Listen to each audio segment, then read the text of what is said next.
பிரியமானவர்களே, கடவுள் நம்மை ஒழுக்க கேட்டிற்கல்ல, மாறாக தூய வாழ்வுக்கே அழைத்திருக்கின்றார்.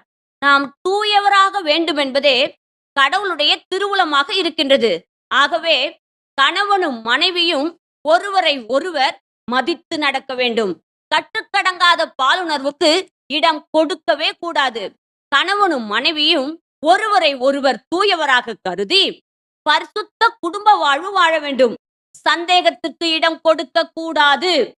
கடவுளை அறியாதவர்கள் தங்கள் உடலை இச்சைக்கு அடிமைப்படுத்தி இழிவுபடுத்துவது போல கிறிஸ்தவர்களாகிய நீங்கள் செய்யக்கூடாது.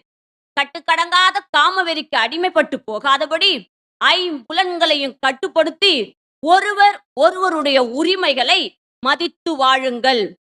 பிரியமானவர்களே, அசுத்த நீல படங்களை பார்த்துவிட்டு பரிசுத்தமான இல்லற வாழ்க்கையை